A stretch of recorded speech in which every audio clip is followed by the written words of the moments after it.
네, 여러분 안녕하십니까? 써니블루, 색깔 있는 그녀의 인문학 살롱, 실천 인문학. 오늘은 관점에 대한 이야기를 한번 해보도록 하겠습니다. 우리가 살아가면서요, 아무래도 자신이 처해 있는 환경이나 또 어떤 경험이나 이런 거를 바탕으로 해서 세상을 자기 방식으로, 한 방식으로밖에 보지 못합니다. 그러다 보면 아무래도 좀 관점이 고착되고 또 습관이 되고 고정관념이 돼서 그 방식대로만 이렇게 해석을 하는데요.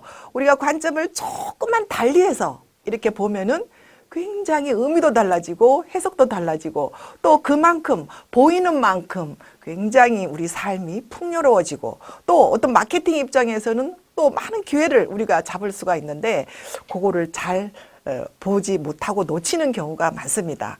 근데 보이는데 우리가 못 보는 것인지, 보지 못하는 것인지 하는 거에 대해서 오늘은 관점에 대한 이야기를 해볼까 하는데요. 이것이 오늘 실천 인문학의 핵심이라고 할 수가 있겠습니다. 고객과 기업에서 마케팅 전략으로 책을 쓰신 박용우 작가의 관점을 디자인하라. 책 내용과 함께 오늘 관점에 대한 이야기를 해볼까 합니다. 첫 번째는요, 우리 아르테미시아 젠탈리스키의 수잔나와 장로들입니다. 네, 한번 볼까요? 자, 지금 그 아르테미아 젠탈레스키가 1610년에 그린 수잔나와 장로들이라는 그림인데요. 자, 여러분들 어떻게 보이시나요? 이 그림을 보면은, 와, 어떤 여자가 나이든 장로들한테 희롱을 당하고 있나? 네. 아니면은 이 장로들의 관점, 수잔나의 관점에서는 이 나이든 장로들이 나를 희롱하고 있다. 이렇게 생각이 들 수도 있고요. 이 장로들의 관점에서 보면은 저 어린 것이 옷을 벗고 이 나이든 사람을 유혹하고 있구나. 굉장히 불륜스럽게 볼 수도 있습니다. 그죠? 근데 이것이 만약에 그 사회에 문제가 됐을 때 이제 법정으로 가게 되잖아요. 그러면 판사들의 관점은 어떨까요? 판사들의 관점은요, 자기의 관점이라기보다는 그 시대의 어떤 도덕적, 윤리적 기준, 그런 기준에 입각해서 판결을 할 수밖에 없습니다. 그죠? 자, 그 시대에는 어떻게 판결을 했을 것 같아요? 어린 소녀는 힘이 약한 약자예요. 반면에 이 장로들, 나이 든 장로들은 그 당시에 어떤 그 힘을 가지고 있는 어떤 그 권력자라고 할 수 있겠죠. 그 사회에. 그러다 보니까 아무래도 약자인 수잔나가 불리하겠죠. 그래서 불리한 판정을 받게 되는데, 그러면은 오늘날의 입장을 보면 어떨까요? 오늘날의 입장은 미투죠. 미투. 엄청나게, 그 장로들이 불리합니다. 그래서 시대에 따라서 다르고 입장에 따라서 다르고 보이는 관점에 따라서 그 해석과 의미가 달라질 수 있다라는 이야기입니다. 자, 여러분들은 어떻게 보시나요? 이 수잔나와 장로, 두 장로의 이 그림은요, 희롱당하는 수잔나를 소재로 한 그림입니다. 그래서 피해자인 여성의 트라우마가 반영된 작품이다라고 이렇게 우리가 볼 수 있는데요. 이 그림은 아르테미시아 젠탈레스키가 17살 되던 해에 그림을 그리기 시작했습니다. 아버지가 화가예요. 그 아버지가 화가다 보니까 아무래도 그 화가에 가서 놀기도 하고 또 아버지 따라서 그림을 배우기도 하고 또 자기가 그려보기도 하고 이렇게 해서 이제 화가로서의 어떤 그 집안 배경에 이런 어떤 내력을 갖게 되죠. 그죠? 근데 아버지가 하다 보니까 친구들이 오잖아요. 아버지 친구들이. 그래서 처음에는 어릴 때는 이쁘다, 이쁘다 했겠죠. 그죠? 근데 나이가 들다 보니까 이제 소녀에서 약간의 숙녀티가 나는 순간 그 아버지의 친구들이 가만 놔두지 않았겠죠. 그죠? 아버지의 지인이었던 아고스티노 타시. 라는 그 이 두 장로 중에 한 분인데요.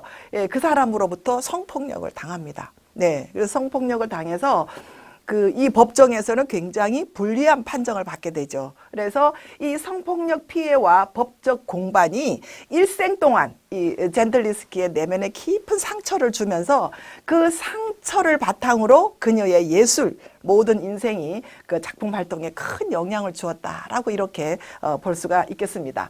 자, 성폭력 이후에 어머니와 아이. 그 성폭력을 당한 때가 아까 1610년이었잖아요. 그죠? 이 어머니와 아이 그림은 1612년, 2년 뒤에 그린 그림입니다. 엄마는 이 아이를 어떻게 생각할까요? 자, 우선 그림을 한번 볼까요? 엄마가 아이를 안고 젖을 이렇게 먹이는데 이 완전히 얼굴이 그냥 표정이 돌아가 있어요. 이 아이가 어떤 자기의 어떤 사랑에 의해서 낳은 아이가 아니고 그 탓이라는 아버지의 친구의 성폭력을 당해서 낳은 아이잖아요. 그죠? 예, 그러니까 이 아이가 사랑의 결실이 아니라 어떤 그 피해의 결실이기 때문에 아이가 결코 좋을 수가 없죠. 그래서 고개를 돌리지만 그래도 엄마의 모성 본능이라는 게 있잖아요. 그죠? 그래서 젖을 물리는데 이 아이는 엄마의 젖을 빨려고 하지만 우유가 나오는 것이 아니라 뭐죠? 피가 나와요. 이 상처죠. 엄마의 상처죠. 그러니까 이 아이는 엄마의 성폭력의 상처를 먹고 자라야 하는 운명이잖아요. 그죠? 그래서 이 엄마는 이 아이를 어떻게 생각할까? 또 이 아이는 자라가면서 이 엄마를 어떻게 볼까? 많은 그 관점에 따라서 생각을 하게 하는 그런 그 이야기입니다. 그래서 그 성폭력이 있은 뒤에 2년 뒤에 아르테미시아가 그린 어머니와 아이라는 그림인데요. 예. 그래서 이제 그 젠탈레스키는 처음에는 내가 그냥 이 아버지 친구가 나이가 많기는 하지만 내가 그래도 첫 순교를 주었기 때문에 이 사람하고 결혼을 해야 보다 이렇게 생각을 하다가 나중에 보니까 뭐도 훔치고 성품도 나쁘고 자기가 결혼할 수 있는 상대가 아닌 거죠. 그래서 아버지한테 나 그 사람하고 결혼 못하겠다 이렇게 의사를 밝히니까 아버지는 그러면은 여기서 못 살잖아요. 그래서 피렌체에 있는 젊은 화가와 결혼을 시켜서 피렌체로 이렇게 보냅니다. 이게 거기서 떠나는 거죠, 그죠? 예, 근데 그 법정에서 이 젠탈레스키는 그래도 이제 그 자기가 증언한 거, 나는 그 장로를 꼬시지 않았다, 뭐 그들이 나를 유혹했다, 성폭행했다 이런 거를 이제 증언을 하는데 법정에서는 그 정언을 검증을 한다 그러죠. 예, 우리 요새 말로 하면은 거짓말 탐지기처럼 이 엄지손가락에다가 고문 기계를 집어넣어 가지고요. 엄청나게 정신적으로 육체적으로 피폐해집니다. 그러니까 그런 상태에서 이제 피렌체로 떠나게 되죠. 피렌체에서는 이제 자신의 그 과거를 잘 모르잖아요. 그래서 거기서는 마음껏 자신의 역량을 펼칩니다. 그래서 나는 여자가 무엇을 할 수 있는지를 보여줄 것이다. 그죠? 엄청나게 당했잖아요. 그렇지만 나는 능력이든 예술가야. 그래서 당신은 자기 고객에게 보내는 편지에 이런 말이 나옵니다. 당신은 카이자리의 용기를 가진 한 여자의 영혼을 보게 될 것이다. 당당하죠. 그죠? 그래서 그 당시에는 여자가 어떤 그 화가로서 인정을 받지 못할 뿐만 아니라 커뮤니티에 들어가야지만 이제 후원자도 받고 그림도 팔릴 텐데 커뮤니티에서 배척을 당하고 후원자도 구하기 힘들지만 피렌체에서는 그녀의 재능을 인정을 해줍니다. 누구로부터? 그래서 메디치가로부터 인정을 받기 시작합니다. 그래서 메디치가는 아주 그 젊고 가난한 재능 있는 예술가들을 많이 키우거든요. 그래서 피렌체에서 궁정화가가 됩니다. 메디치가의 궁정화가가 되기도 하고 그 다음에 영국으로 갔을 때는 찰스 황태자의 후원까지 받습니다. 그래서 이 피렌체에서는 성공가도를 달리는데요. 그녀를 여성을 묘사하는데 탁월하다. 그리고 표현이라든지 구성의 짜임이라든지 어떤 그 깊이감이라든지 이런 것들은 너무너무 탁월하다. 남자 화가들 못지않다. 이렇게 해가지고 인정을 받게 되는 거죠. 그죠? 그래서 피렌체에서 코지모 2세가 젠탈레스키의 능력을 극찬하면서 첫 여성 예술가가 탄생했다 하고 피렌체에다가 이렇게 공포를 해줍니다. 세상에 알려줍니다. 그러다 보니까 이제 아카데미도 들어가고 이렇게 해서 이제 성공 가도를 달리면서 자기의 이제 작품 가격이 올라가겠죠. 그죠? 예. 남성 우월 시대가 세상을 지배하던 시대에 아르테미시아는 이 메디치 가문에서 큰 은총을 입었고요. 그래서 메디치 가문을 위해서 굉장히 많은 작품들을 이렇게 헌사를 합니다. 그래서 거기서 과거의 아픈 기억을 떨쳐버리고 어떤 작가로서의 어떤 열정을 새로 자기 자신을 새 창조할 수 있는 예술가로서의 길을 이 피렌체에서 닦게 됩니다. 그래서 이제 명작이죠. 홀로페네스의 머리를 베는 유디트. 이 유디트는 정말 지금 피렌체의 코지모 2세의 그림의 어떤 박물관이었던 미술관이었던 우피치 미술관에 지금까지도 저장이 돼 있는 유명한 그림이죠. 그죠? 이 그림을 보면은요.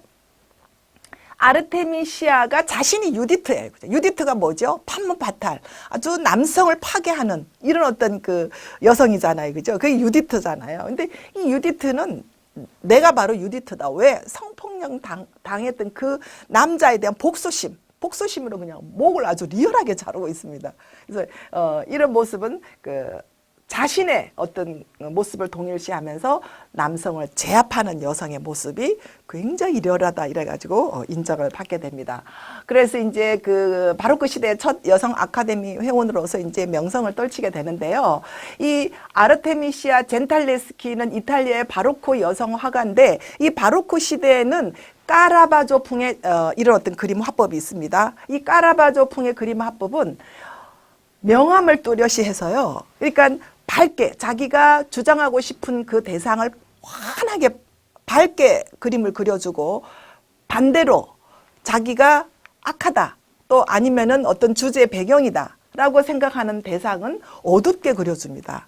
그러니까 밝음과 어두움이 극명한 대조를 이루면서 자기가 표현하고자 하는 주제를 선명하게 표시하는. 그래서 이 1930년대에 그려진 자화상은요, 전형적인 까라바조의 그 바로크식의 까라바조풍의 그림으로 자신을 당대의 최고의 여성 화가로 이렇게 묘사를 했다는 것입니다. 네.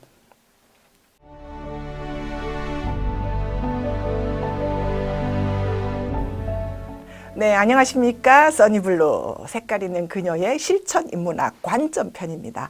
관점을 달리하면은 대상도 다르게 보이는 것입니다. 그죠? 그래서 여기 지금 보이는 그림은 최초의 여성화가 아르테미시아 젠탈레스키의 수잔나와 장로들이라는 그림인데요. 여러분들 보시기에 이 그림은 어떻게 보이나요?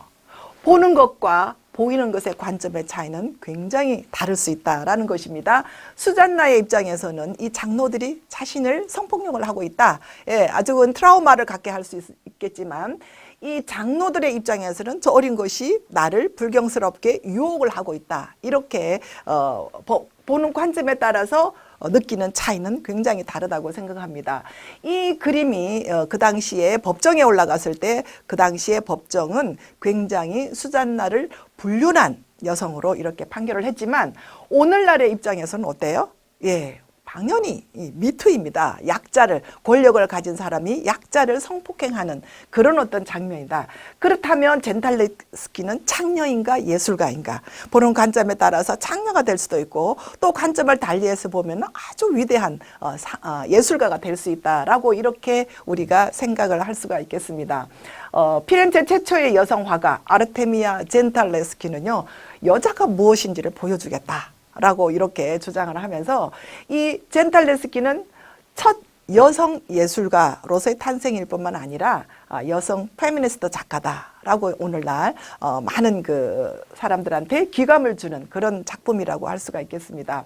남성 우월주의가 세상을 지배하던 시대에 아르테미시아는 메디치 가문의 후원으로 첫 여성 예술가로서 재탄생, 인정을 받으면서 재탄생되었을 뿐만 아니라 과거의 아픈 기억을 떨쳐버리고 창작의 열정에 온몸을 내들 수 있는 새로운 창조의 힘을 얻으면서 정말 역대의 최초의 여성화가, 최초의 페미니스트 화가로서 오늘날 인정받는 그런 예술가가 되었다라는 이야기입니다.